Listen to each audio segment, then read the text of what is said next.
नमस्कार दोस्तों, स्वागत है आप सभी का निश्चय एकेडमी के यूट्यूब प्लेटफॉर्म पर। इस वीडियो में मैं आपके लिए लेके आया हूं 1 अक्टूबर से लेके 8 अक्टूबर तक करंट अफेयर के सभी महत्वपूर्ण प्रश्न क्विज के फॉर्म में।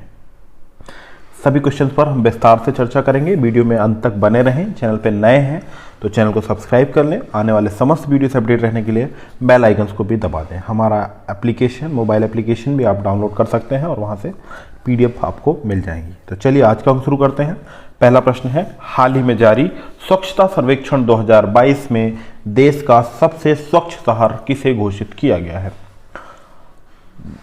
The cleanest city in India. Option दिए गए हैं इंदौर, सूरत, नवी मुंबई और विशाखापट्टनम। तो दोस्तों, हाल ही में ministry of housing and urban affairs के द्वारा स्वच्छता सर्वेक्षण किए जाते हैं। भारत के राष्ट्रपति महामहिम श्री द्रौपदी मुर्मू ने अवार्ड दिया। देश का स्वच्छ शहर घोषित किया है इंदौर को। इंदौर 2017 से लगातार 6वीं बार 6th टाइम इसे सबसे स्वच्छ शहर का अवार्ड दिया जा रहा है।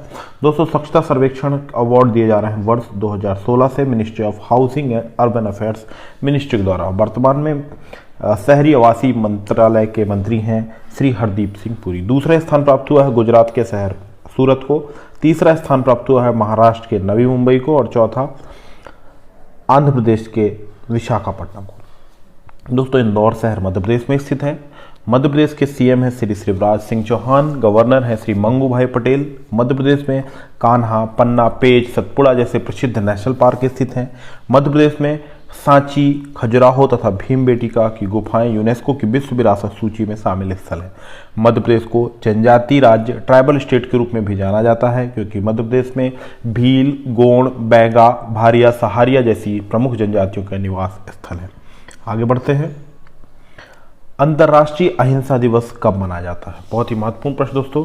ऑप्शन दिए गए हैं 1 अक्टूबर, 2 अक्टूबर, 3 अक्टूबर और 4 अक्टूबर। तो दोस्तों, प्रत्येक वर्ष 2 अक्टूबर को अंतर्राष्ट्रीय अहिंसा दिवस मनाया जाता है। क्यों मनाया जाता है दोस्तों? महात्मा गांधी, मोहनदास करमचंद गांधी जी के जन्म दिवस को अंतर्राष्ट्रीय अहिंसा दिवस के रूप में मनाने का निर्णय लिया गया यूनाइटेड नेशंस के द्वारा वर्ष 2007 में। महात्मा गांधी जी के बारे में जानते हैं दोस्तों। भारत के राष्ट्रपिता है महात्मा गांधी। 2 अक्टूबर 1869 को इनका जन्म हुआ गुजरात के पोरबंदर में और 1894 में दक्षिण अफ्रीका चले गए गांधी जी। उन्होंने दक्षिण अफ्रीका में अनेकों काम किए। 1894 में नटाल इंडिया कांग्रेस तथा डरबन में फिनिक्स आश्रम की स्थापना की गई गांधी जी के द्वारा। गांधी जी 1915 में 9 जनवरी 1915 को भारत लौटे। 9 जनवरी को मनाया जाता दोस्तों प्रवासी भारतीय दिवस, गांधी जी के दक्षिण अफ्रीका से भारत वापस लौटने के उपलक्ष्य में। गांधी जी के कुछ महत्वपूर्ण आंदोलन किए गए। उन्होंने भारत के स्वतंत्रता संग्राम में कूद पड़े वापस आकर, और असहयोग आंदोलन उनके द्वारा चलाया गया। सविनय अवज्ञा आंदोलन, भारत छोड़ो जैसे प्रमुख आंदोलन जो भारत में किए गए, उनके नेतृत्व करता थे महात्मा गांधी जी। वर्ष 1917 में चंपारण सत्याग्रह, 1918 में खेड़ा सत्याग्रह तथा 1918 में ही अहमदाबाद मजदूर मिल आंदोलन का नेतृत्व किया महात्मा गांधी जी ने। 30 जनवरी 1948 को नाथूराम गोडसे के द्वारा गांधी जी को गोली मारकर हत्या कर दी गई थी। और प्रत्येक वर्ष 2 अक्टूबर को अंतर्राष्ट्रीय अहिंसा दिवस मनाया जाता है। वर्ष 2022 में महात्मा गांधी जी की 153वीं जयंती मनाई गई है। आगे बढ़ते हैं। हाल ही में राष्ट्रीय SC/ST हब संगोष्ठी का आयोजन किस मंत्रालय के द्वारा किया गया है? ऑप्शन दिए गए हैं सामाजिक न्याय व अधिकारिता मंत्रालय भारत सरकार, जनजातीय मामले मंत्रालय, सूक्ष्म लघु एवं मध्यम उद्यम मंत्रालय, यह सहकारिता मंत्रालय। तो दोस्तों, हाल ही में सूक्ष्म लघु एवं मध्यम उद्यम मंत्रालय, माइक्रो स्मॉल एवं मीडियम स्केल एंटरप्राइजेस मिनिस्ट्री के द्वारा गुजरात के अहमदाबाद शहर में SC/ST हब संगोष्ठी का आयोजन किया गया है। इस प्रश्न का सही उत्तर है ऑप्शन C, MSME मिनिस्ट्री। दोस्तों, आपको बता दें कि वर्ष 2016 में SC/ST समाज के लोगों को उद्यम में प्रमोट करने के लिए 2016 में SC/ST हब योजना प्रारंभ की गई थी। इस कार्यक्रम में 300 से अधिक SC/ST व्यवसायी शामिल हुए। एमएसएमई मिनिस्टर हैं श्री नारायण राणे। श्री नारायण राणे वर्तमान में एमएसएमई मिनिस्टर हैं। सामाजिक न्याय और अधिकारिता मंत्री के रूप में कार्य कर रहे हैं श्री बीरेंद्र कुमार खटिक। जनजातीय मामले के मंत्री हैं श्री अर्जुन मुंडा तथा भारत में सहकारिता मंत्रालय का प्रभार है श्री अमित शाह जी के ऊपर। आगे बढ़ते हैं। हाल ही में पुल्लमपारा ग्राम पंचायत को देश की पहली पूरी तरह से डिजिटल रूप से साक्षर पंचायत घोषित किया गया है। यह किस राज्य में स्थित है? ऑप्शन दिए गए हैं तमिलनाडु, केरल, कर्नाटक और आंध्र प्रदेश। तो दोस्तों पुल्लमपारा ग्राम पंचायत केरल की ग्राम पंचायत है और इसे पूर्ण रूप से डिजिटल रूप से साक्षर घोषित कर दिया गया है। यह स्थित है केरल राज्य में। केरल की राजधानी है तिरुवनंतपुरम। सीएम है Shri P Vijayan. Doctor Arif Mohammad Khan governor के रूप में कार्य कर रहे हैं केरल के। केरल में पेरियार, एराविकुलम जैसे प्रसिद्ध नेशनल पार्क भी स्थित हैं। आगे बढ़ते हैं। हाल ही में जारी वैली ऑफ वर्ड्स अवार्ड 2022 के विजेता हैं। ऑप्शन दिए गए अनीस सलीम, रुद्रांशु मुखर्जी, ए तथा बी दोनों, इनमें से कोई नहीं। दोस्तों वैली ऑफ वर्ड्स अवार्ड्स, यह साहित्य वैली ऑफ वर्ड्स एक एनजीओ है जो साहित्य रचना के लिए काम करता, साहित्य को बढ़ावा देने के लिए एक संस्थान है। हेडक्वार्टर इसका देहरादून। और 2022 के जो विजेता हैं अनीस सलीम की रचना the odd of baby names को बेस्ट इंग्लिश फिक्शन के लिए पुरस्कार दिया गया है, जबकि रुद्रांशु मुखर्जी को Tagore and Gandhi walking alone and walking together ने इंग्लिश नॉन फिक्शन के लिए पुरस्कार दिया गया है। यानी इस प्रश्न का सही उत्तर ऑप्शन सी, ए तथा बी दोनों, इन दोनों को पुरस्कार दिया गया है। इनकी रचना ध्यान रखिएगा, Anees Salim the odd of baby names और रुद्रांशु मुखर्जी की रचना है Tagore and Gandhi walking alone and walking together. इस रचना के लिए इंग्लिश नॉन फिक्शन का award valley of words awards 2022 प्रदान किया गया। आगे बढ़ते हैं। हाल ही में किसी प्रतिष्ठित नॉनसेन पुरस्कार 2022 से नवाजा गया है। बहुत ही महत्वपूर्ण प्रश्न दोस्तों। तो पूर्व जर्मन चांसलर एंजेला मर्केल को प्रतिष्ठित नॉनसेन पुरस्कार 2022, इसे यूनाइटेड नेशन शरणार्थी पुरस्कार के रूप में भी जाना जाता है।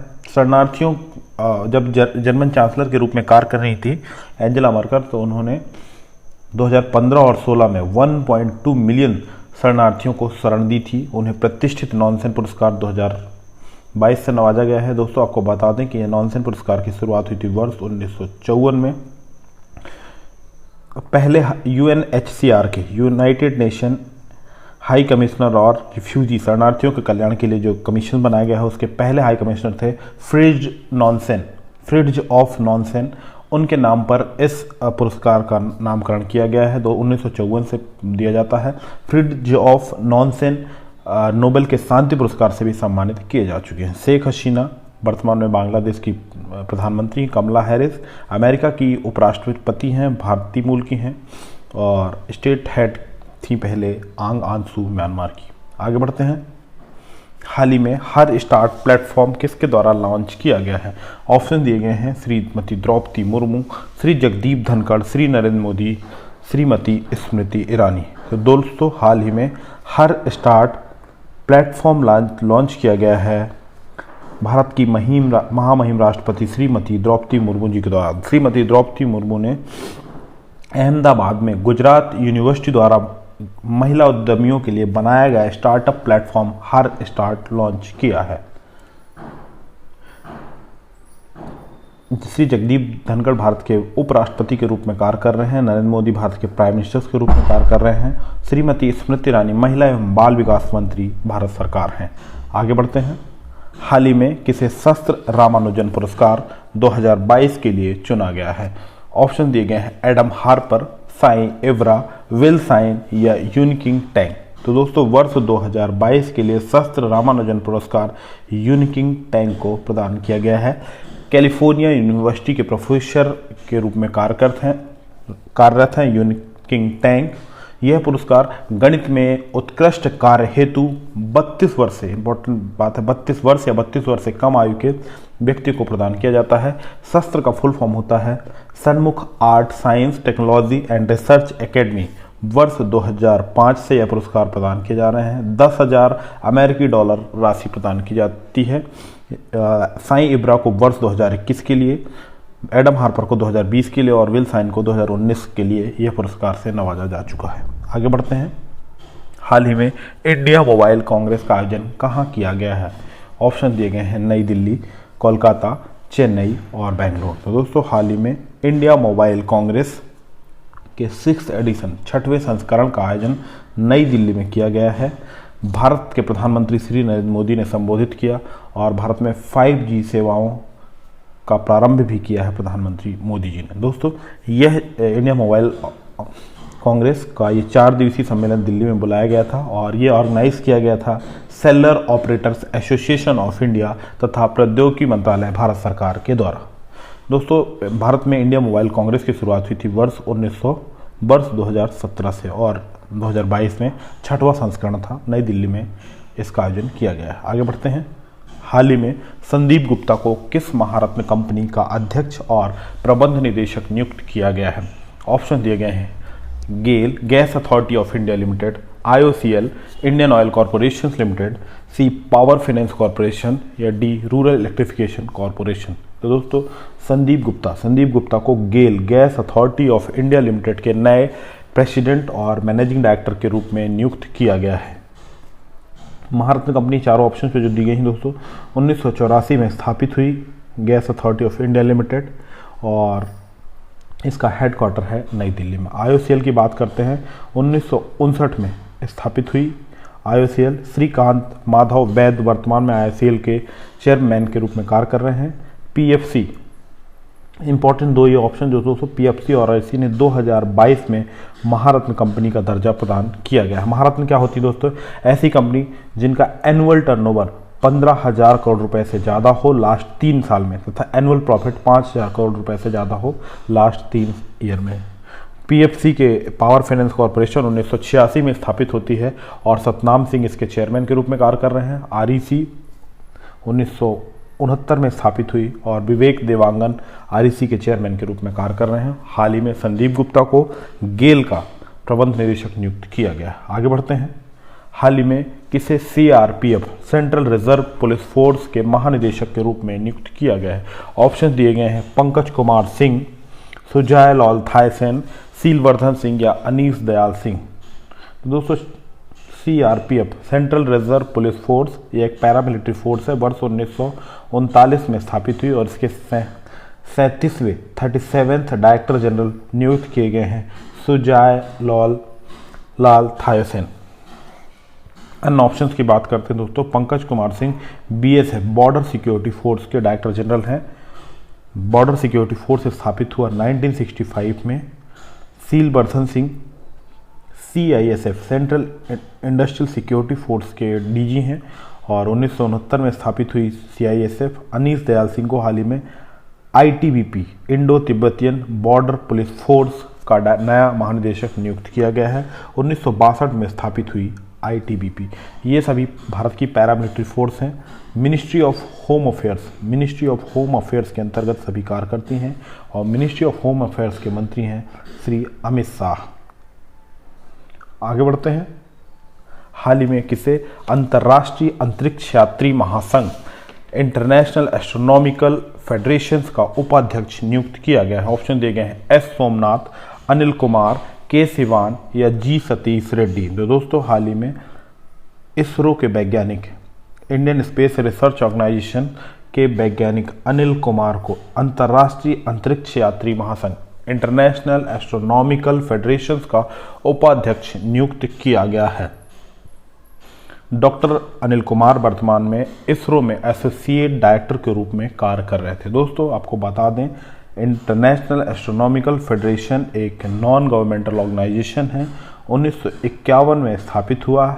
पेरिस फ्रांस में इसका हेडक्वार्टर है और क्ले मॉरी वर्तमान में इसके प्रेसिडेंट के रूप में कार्य कर रहे हैं।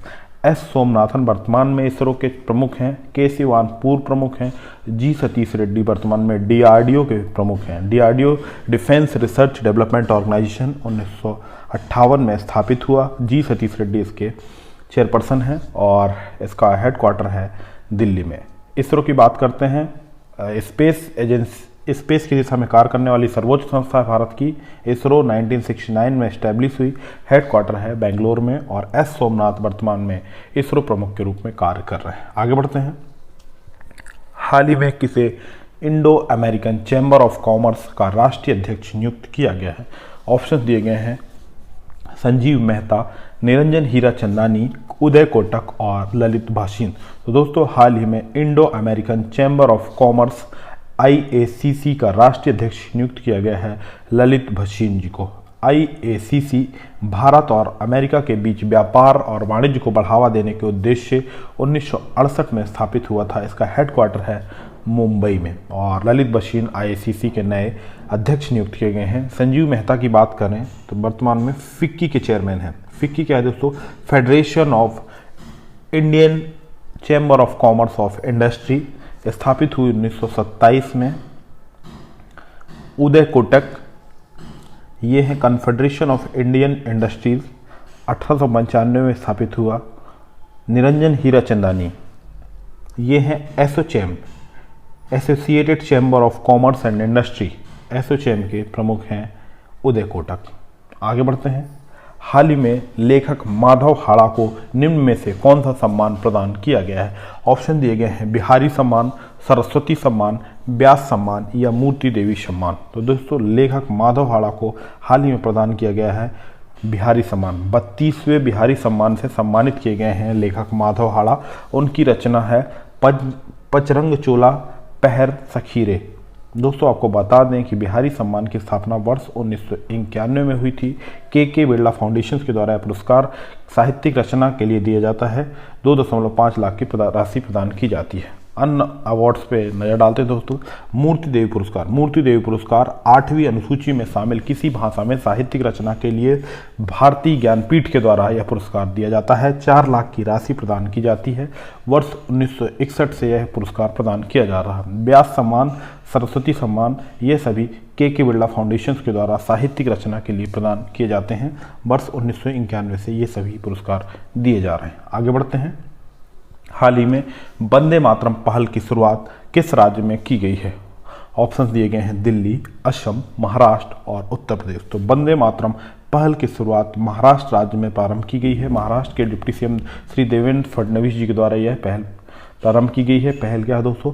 सभी राज्य के सभी सार्वजनिक कर्मचारी जब टेलीफोन उठाएंगे तो हेलो की जगह वंदे मातरम उन्हें बोलना पड़ेगा। यह पहल शुरुआत की गई है। दोस्तों आपको बता दें कि वंदे मातरम भारत का राष्ट्रीय गीत है। महाराष्ट्र की बात करते हैं। सीएम है श्री एकनाथ शिंदे, राजधानी है मुंबई, गवर्नर के रूप में कार्य कर रहे हैं श्री भगत सिंह कोश्यारी। महाराष्ट्र में नवेगांव, ताड़ोवा, गुगामल जैसे प्रसिद्ध नेशनल पार्क स्थित हैं। अजंता, एलोरा, एलिफेंटा की प्रसिद्ध गुफाएं यूनेस्को की विश्व विरासत सूची में शामिल स्थल हैं। आगे बढ़ते हैं। हाल ही में प्रचंड हेलीकॉप्टर को औपचारिक रूप से भारतीय वायुसेना में शामिल कर लिया गया है।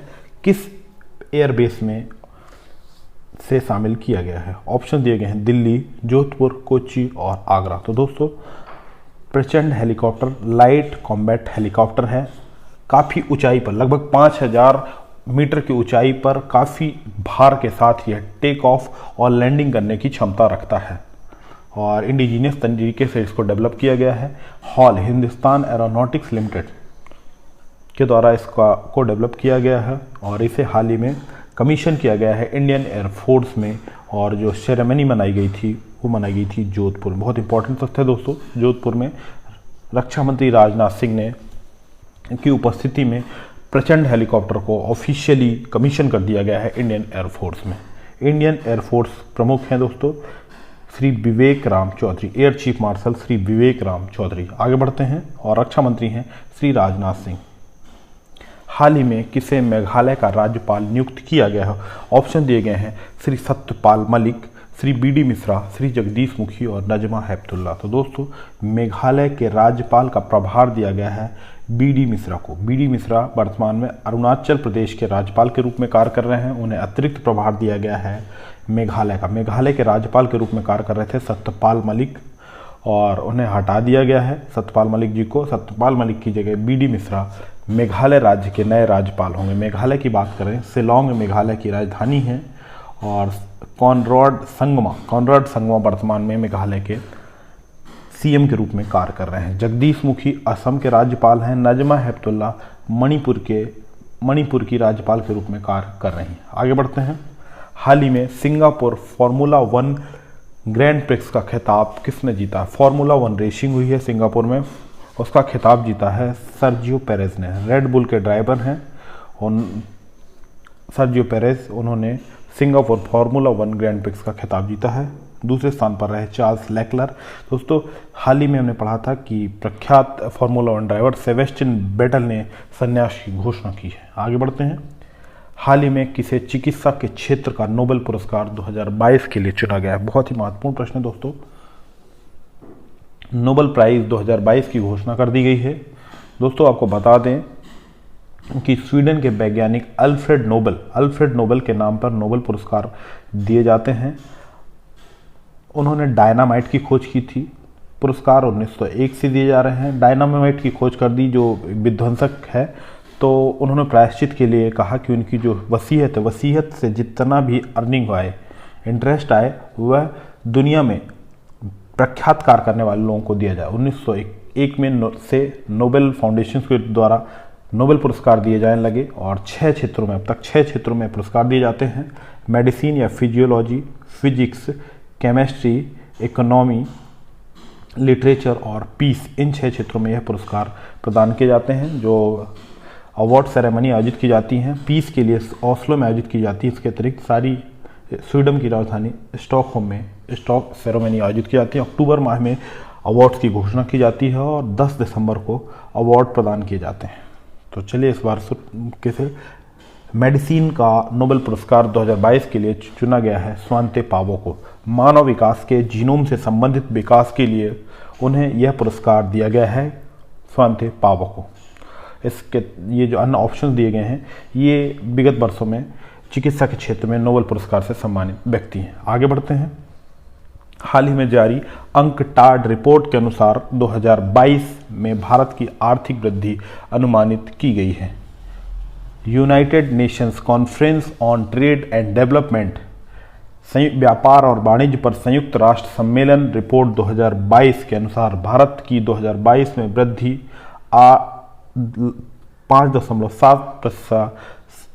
5.7% अनुमानित की गई है। 2021 में यह थी 8.7% तथा 2023 में भारत की जीडीपी में 4.7% की गिरावट होगी, ऐसा कहा है अंकटाड ने। अंकटाड यूनाइटेड नेशंस कॉन्फ्रेंस और ट्रेड एंड डेवलपमेंट की स्थापना 1964 में हुई। जिनेवा स्विट्जरलैंड में इसका हेडक्वार्टर है। अंतर्राष्ट्रीय व्यापार को बढ़ावा देने वाली संस्था है अंकटाड। आगे बढ़ते हैं। हाल ही में किसे भौतिकी क्षेत्र का नोबेल प्रदान किया गया है? फिजिक्स फील्ड का नोबेल प्राइज दिया गया है एलन स्पेक्ट, जॉन एन क्लासर और एरॉन जिलिंगर, इन सभी को संयुक्त रूप से 2022 नोबेल प्राइज फिजिक्स का प्रदान किया गया है। क्वांटम फिजिक्स में कार्य हेतु इन्हें यह पुरस्कार प्रदान किया गया है। आगे बढ़ते हैं। हाल ही में किसे रसायन क्षेत्र का नोबेल पुरस्कार 2022 के लिए चुना गया है? केमिस्ट्री फील्ड का नोबेल प्राइज प्रदान किया गया है कैरोलिन बर्टोजी, मॉर्टन मेल्डल, बैरी सारप्लस, इन सभी को यह पुरस्कार संयुक्त रूप से प्रदान किया गया है। क्लिक केमिस्ट्री में उत्कृष्ट कार्य के लिए उन्हें केमिस्ट्री का नोबेल प्राइज दिया गया है। कैरोलिन बर्टोजी यूएस की हैं, मॉर्टन मेल्डल ये डेनमार्क के हैं और बैरी सारप्लस ये भी अमेरिकी हैं। और क्लिक केमिस्ट्री में विकास के लिए इन्हें रसायन के नोबेल पुरस्कार 2022 से सम्मानित किया जाएगा। क्लिक केमिस्ट्री का उपयोग कैंसर उपचार में किया जाता है। आगे बढ़ते हैं। हाल ही में महिला बास्केटबॉल विश्व कप 2022 का खिताब किस टीम ने जीता है? ऑप्शन दिए गए हैं यूएसए, चीन, रूस और जापान। तो दोस्तों हाल ही में महिला बास्केटबॉल विश्व कप का आयोजन किया गया ऑस्ट्रेलिया के सिडनी में और अमेरिका की टीम, यूएसए की टीम ने चाइना की टीम को हरा दिया और लगातार चौथी बार विश्व कप का खिताब जीत लिया। दोस्तों यह विश्व कप आयोजित किया जाता है FIBA द्वारा। अंतर्राष्ट्रीय बास्केटबॉल एसोसिएशन के द्वारा, federation of international basketball association स्थापना हुई थी 1932 में। अंतर्राष्ट्रीय स्तर पर बास्केटबॉल खेलों की सर्वोच्च नियामक संस्था है FIBA। मीज स्विट्जरलैंड में इसका हेडक्वार्टर है। आगे बढ़ते हैं। हाल ही में किसे साहित्य क्षेत्र का नोबेल पुरस्कार 2022 के लिए चुना गया है? लिटरेचर फील्ड का नोबेल प्राइज 2022 के लिए चुना गया है फ्रेंच की लेखिका एनी अर्नॉक्स को। एनी अर्नॉक्स को यह पुरस्कार दिया जाएगा। उनकी रचना है 2008 की रचना है द ईयर्स के लिए वर्ष 2022 का नोबेल प्राइज दिया जाएगा एनी अर्नॉक्स को। इससे पूर्व वर्ष 2021 में यह पुरस्कार दिया गया था अब्दुल रज़्ज़ाक गुरनाह को। आगे बढ़ते हैं। हाल ही में मोदी @20 ड्रीम्स मीट डिलीवरी पुस्तक का विमोचन किसके द्वारा किया गया है? ऑप्शन दिए गए हैं श्री अमित शाह, श्री राजनाथ सिंह, एस जयशंकर और जितेंद्र सिंह। तो दोस्तों, हाल ही में S Jaishankar, ministry of external affairs, विदेश मंत्री एस जयशंकर ने kiwi Indian hall of fame award 2022 Auckland में भाग लिया, ऑकलैंड न्यूजीलैंड में भाग लिया और वहाँ पे उन्होंने मोदी @ड्रीम्स मीट डिलीवरी नामक पुस्तक का विमोचन किया है। अमित शाह भारत में वर्तमान गृह मंत्री हैं, राजनाथ सिंह रक्षा मंत्री के रूप में कार्य कर रहे हैं, मिनिस्ट्री ऑफ अर्थ साइंस के रूप में कार्य कर रहे हैं डॉक्टर जितेंद्र सिंह। आगे बढ़ते हैं। हाल ही में किसे अंतर्राष्ट्रीय हॉकी महासंघ फेडरेशन ऑफ इंटरनेशनल हॉकी के प्लेयर ऑफ द ईयर 2022 के लिए चुना गया है? तो दोस्तों, फेडरेशन ऑफ इंटरनेशनल हॉकी अंतर्राष्ट्रीय स्तर पर हॉकी खेलों की सर्वोच्च नियामक संस्था है। 1924 में स्थापित हुई, लुसाने स्विट्जरलैंड में इसका हेडक्वार्टर है। सैफ अहमद FIH के प्रेसिडेंट के रूप में कार्य कर रहे हैं। दोस्तों, मेंस वर्ग में प्लेयर ऑफ द ईयर 2022 के लिए चुना गया है भारतीय हॉकी प्लेयर हरमनप्रीत सिंह को, जबकि विमेंस में महिला वर्ग में यह खिताब दिया गया है फेलिस एल्बर्ट्स को। फेलिस एल्बर्ट नीदरलैंड की खिलाड़ी हैं। इन दोनों को player of the year award 2022 के लिए चुना गया है। इस प्रश्न का सही उत्तर है ए तथा बी दोनों। तथा भारत के हॉकी गोलकीपर PR श्रीजेश को best goalkeeper of the year के लिए भी चुना गया है। आगे बढ़ते हैं। हाल ही में किसे शांति क्षेत्र का नोबेल पुरस्कार 2022 के लिए चुना गया है? बहुत ही महत्वपूर्ण फैक्ट दोस्तों, पीस के लिए नोबेल प्राइज 2022 चुना गया है। LS बालियास्की मेमोरियल एक फाउंडेशन है और सेंटर फॉर सिविल, ये रशियन फाउंडेशन है मेमोरियल, और यूक्रेन का एक फाउंडेशन है सेंटर फॉर सिविल लिबर्टीज। ये दोनों ह्यूमन राइट मानव अधिकार के क्षेत्र में कार्य करने वाले संस्थान हैं। तथा LS बालियास्की, इन तीनों को इस वर्ष यह पुरस्कार प्रदान किया गया है। बेलारूस के सामाजिक कार्यकर्ता हैं LS बालियास्की तथा लोकतंत्र आंदोलन के प्रणेता रहे हैं बेलारूस के 1980 से लेकर। इन तीनों को वर्ष 2022 के लिए शांति क्षेत्र का नोबेल प्रदान किया गया है। यानी इस प्रश्न का सही उत्तर है option D. Memorial human right foundation है रशिया का और सेंटर फॉर सिविल लिबर्टीज ये यूक्रेन का है, और LS बालियास्की ये बेलारूस के सामाजिक कार्यकर्ता हैं। आगे बढ़ते हैं। हाल ही में प्रधानमंत्री मोदी जी ने 5G सेवाओं की शुरुआत कहाँ से की है? तो मोदी जी ने 5G सेवाओं की शुरुआत की है नई दिल्ली में। 5th जनरेशन मोबाइल तकनीक है, इससे हाई डेटा रेट कवरेज बढ़ेगा और 4G से ज़्यादा एफिशिएंसी और स्पेक्ट्रम क्षमता होगी 5G में। दिल्ली से प्रारंभ की गई है भारत के प्रधानमंत्री मोदी जी के द्वारा। आगे बढ़ते हैं। हाल ही में किस संस्थान के द्वारा दक्ष नामक वेब आधारित एप्लीकेशन लॉन्च किया गया है? ऑप्शंस हैं भारतीय वायुसेना, भारतीय रेलवे, भारतीय स्टेट बैंक या भारतीय रिजर्व बैंक।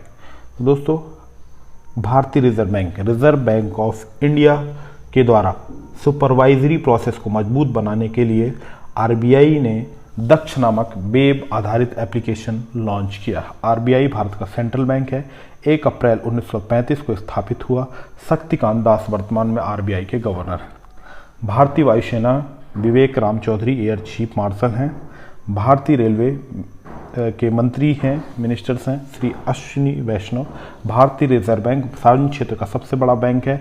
1 जुलाई 1955 को स्थापित हुआ, मुंबई में हेडक्वार्टर है और दिनेश कुमार खारा वर्तमान में SBI के चेयरपर्सन है। आगे बढ़ते हैं। हाल ही में किसे यस बैंक का MD और CEO नियुक्त किया गया है? ऑप्शन दिए गए हैं प्रशांत कुमार, संदीप बख्शी, शशिधर जगदीशन या अमिताभ चौधरी। तो दोस्तों यस बैंक के नए मैनेजिंग डायरेक्टर और चीफ एग्जीक्यूटिव ऑफिसर नियुक्त किए गए हैं प्रशांत कुमार। यस बैंक 2004 में स्थापित हुआ, हेडक्वार्टर है मुंबई में। संदीप बख्शी ICICI बैंक के CEO के रूप में कार्य कर रहे हैं। शशिधर जगदीशन HDFC बैंक के CEO के रूप में कार्य कर रहे हैं। अमिताभ चौधरी एक्सिस बैंक के CEO के रूप में कार्य कर रहे हैं। दोस्तों आज का वीडियो आपको कैसा लगा कमेंट बॉक्स के माध्यम से अपने अमूल्य सुझाव अवश्य दें। चैनल पर नए हैं तो चैनल को सब्सक्राइब कर लें। आने वाले समस्त वीडियो से अपडेट रहने के लिए बेल आइकॉन्स को भी दबाएं। धन्यवाद।